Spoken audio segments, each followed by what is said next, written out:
Good morning, friends. Hello. Good morning. Hello, hello. A good day to you all.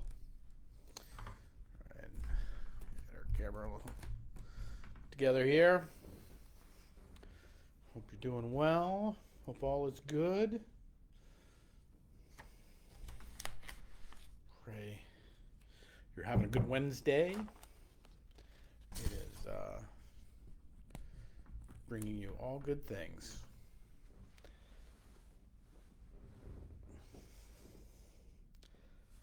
Hello, hello. Good morrow, everybody. Good to see everybody today.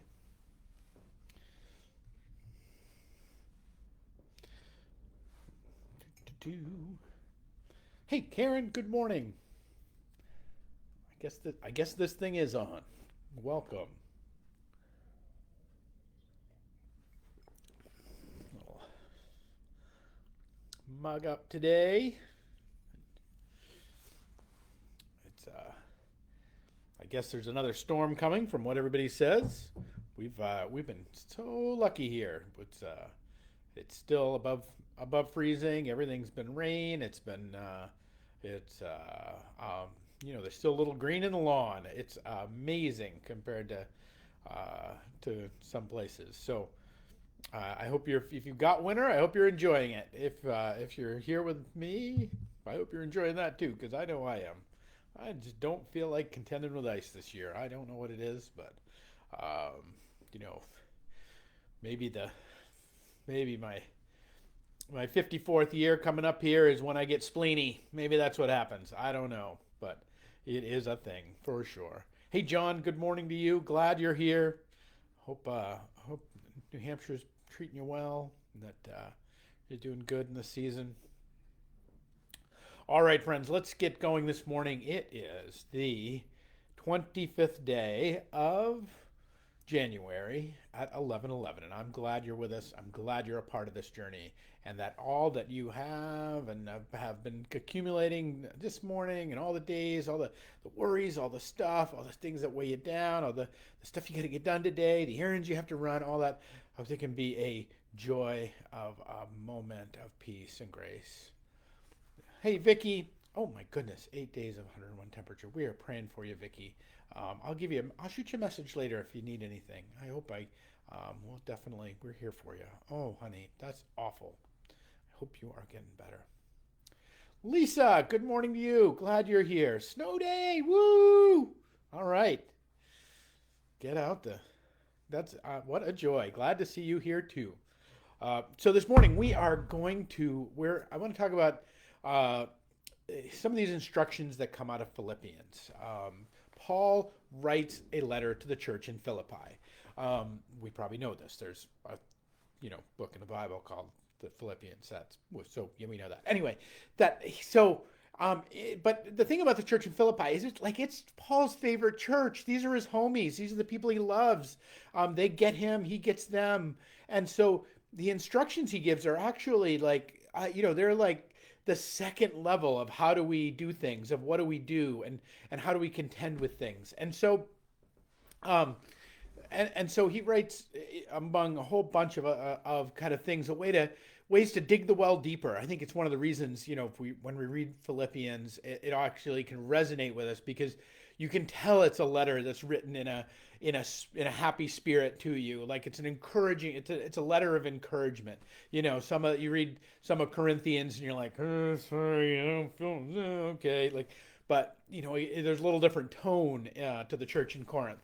But to Philippi, his favorite church, Paul has a little different take, and so he writes. So this is one little bit that I want to talk about today, because because gosh, these things are relevant to where we are, and to what we're contending with today, because they're ways there that just like the church in Philippi, just like the church in Ephesus, we're contending with a world that is at odds, that is actually going against the grain of the way that we are being led in spirit, and that we often need some orienting and some encouraging in how we frame these things. It's so real, and it's part of what I hope this ministry is a part about. It's just that we get to check in every once in a while and just do an azimuth check of where we're headed, because there are great forces that are arrayed to kind of swoop us away in different directions. Not that they're directly trying to destroy us, but they are competing for our eyes, they're competing for our ears, they're competing for our attention. They want to gobble up our very life force in this world. So anyway, that's an aside to kind of part of why are we, why this one, why today? Well, this is why this one, and this is why today. So it's the second chapter in the book in the epistle to the Philippians, verses 3 and 4. When you do things, do not let selfishness or pride be your guide. Instead, be humble and give more honor to others than to yourselves. Do not be interested in your own life, but be interested in the lives of others. Now, so there's a couple of things I want to bring out of this. First, this is when we hear this, there's an immediate kind of like, I think there's a bracing of we've been invited and told so many times to kind of give ourselves away, to kind of be kind of the selfless servant, to lay things down, to do all these things that would simply give ourselves away. And we've got there are things that compete with us in that, because there's ways in which we actually do need to care for ourselves, that we do need to care for our own interests, and we do need some self-care and self-love, that in the old saw, you can't pour out of an empty cup, that unless we are attended to, then we need to do that. But that's not what this is saying. And so I just wanted to say that up front, to say, because if you look closely at that part in verse 4, do not be interested only in your own life, but be interested in the lives of others. I love the way this frames it, because it says, look, our first responsibility is to be interested in our own life. Our first responsibility is to care for our own life. My greatest struggle in this world has always been kind of like, caring for my own issues and my own stuff versus caring for somebody else's problems and everybody's stuff. It's not I'm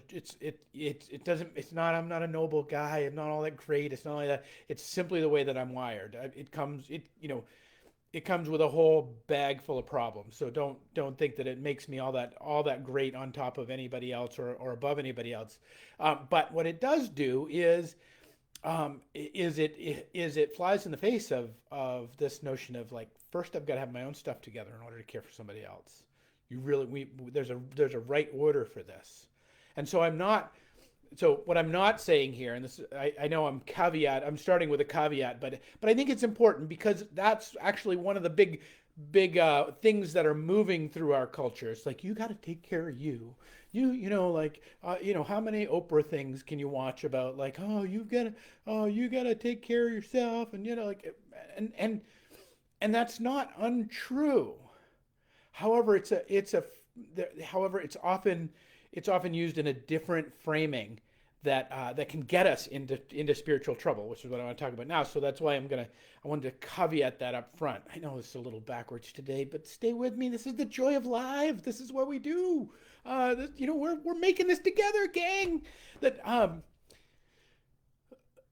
So what is this?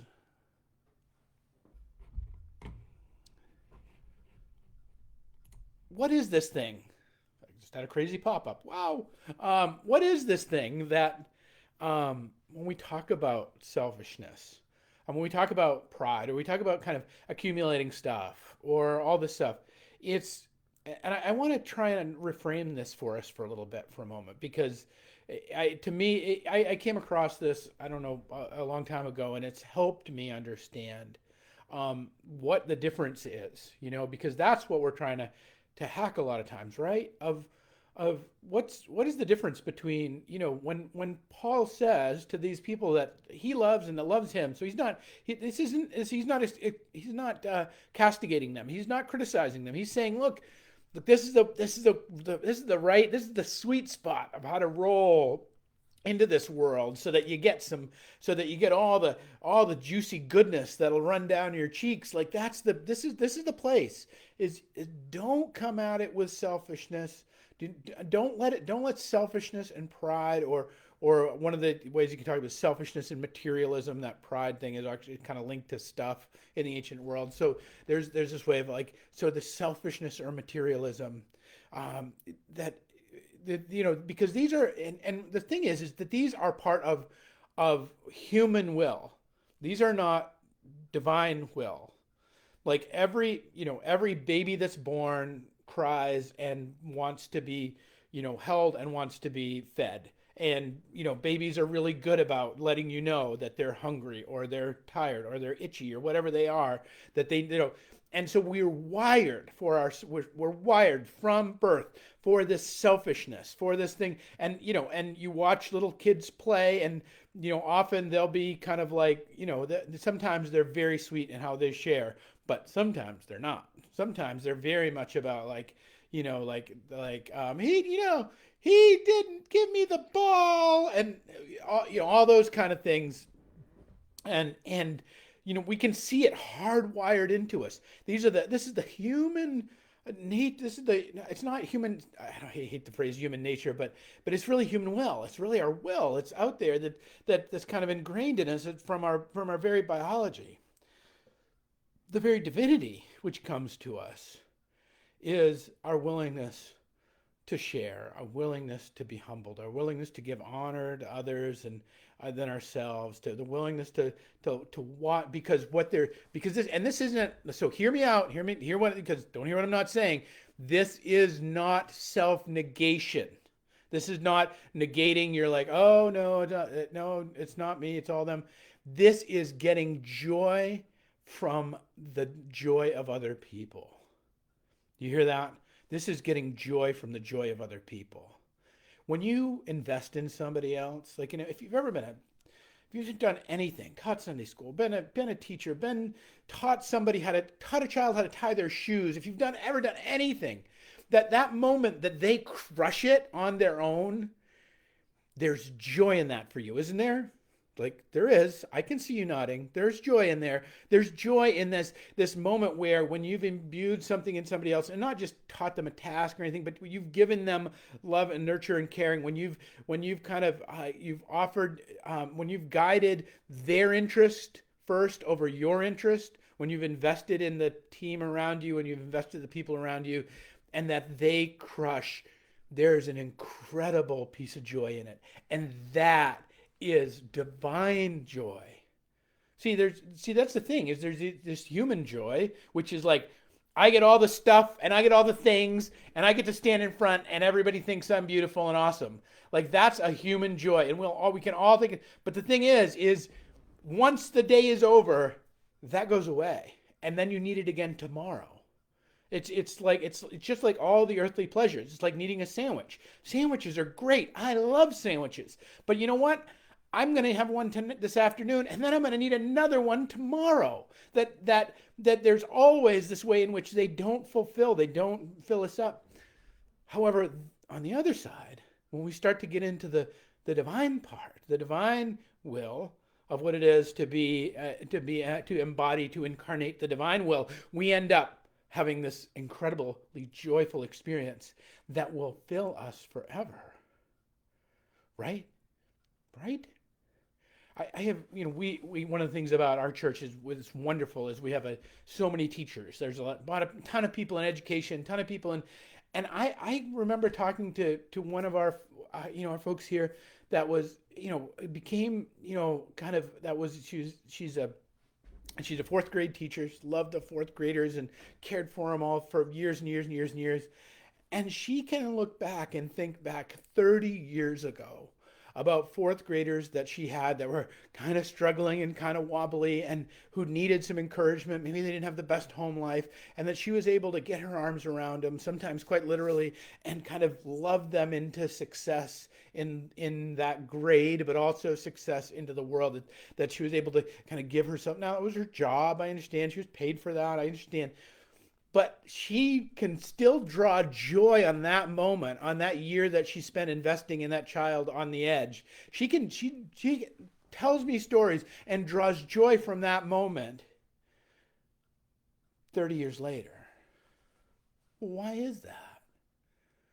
Why isn't, why don't, she's not telling the stories about, when she won Teacher of the Year or when she was, when this was all that awesome. Now, maybe sometimes, but those are the things of dust. Those are the things that rust, that all those things that Jesus talks about, treasures in heaven. This is what he's talking about. So when you do things, this is Paul's instruction, and I'm gonna try and land us today with maybe this might be evocative for you. So all right, buckle up. But hear this: when you do things, do not let selfishness or pride, selfishness and materialism be your guide. Instead, be humble, give more honor to others than to yourselves. The thing about selfishness and pride, the thing about selfishness and materialism, and C.S. Lewis goes on and on about pride. He says pride and its cousin there, materialism, is actually the worst of sins. That he has a whole thing on this. It's not original to him. He makes a good case, because once you're in pride, almost nothing else good can touch you, because you've disconnected yourself from the human experiment and from human connection. Now, I'm rabbit holing today. Look, send out the rabbit dog. Somebody give me a beagle. We got to get this thing back on track.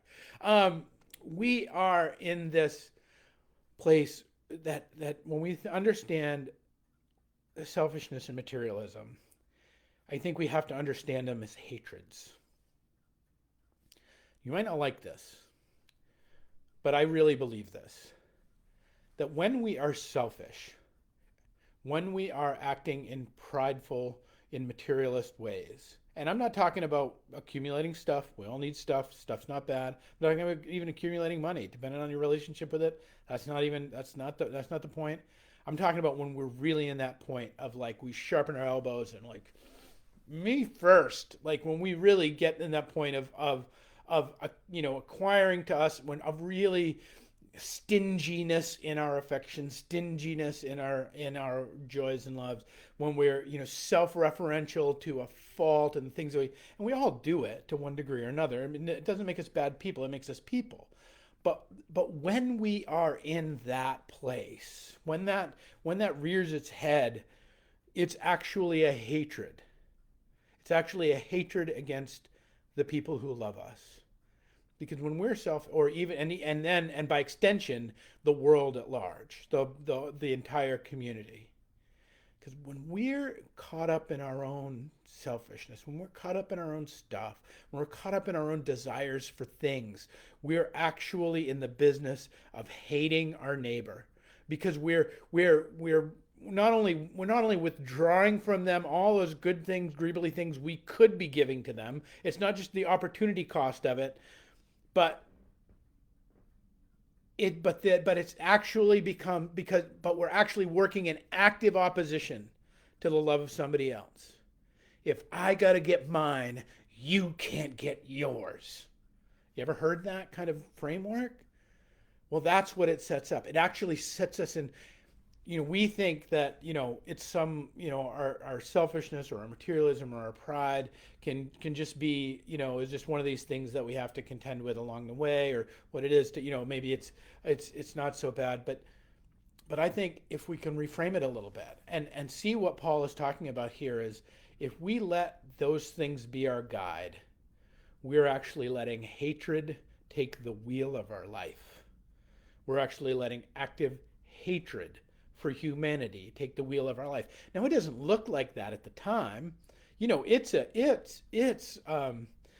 got a lot of lipstick and makeup on it. Like it does not appear that way. at the time, but that's its core root in us. And I think, and it's so much, and part of why I wanted to talk about this today, because I feel like as we watch, all the different craziness of the dialogues that are playing themselves out in the world, whether it's our political world, whether it's our economic world, whether it's the medical world, all of these crazy dialogues, they are caught, that you can see this starting to play itself out. Those places where people are using selfishness, materialism, pride as their guide, it actually, once you play that out down the road enough times, once you boil it down to its essence, it actually turns into hatred.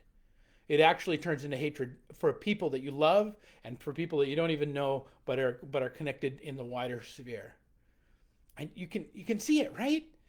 And we don't frame it this way. And I think if we did frame it this way, it would be so much easier for us to step into the joys of the divine life, to step into the joys of that Jesus is trying to offer us, to step into the teaching that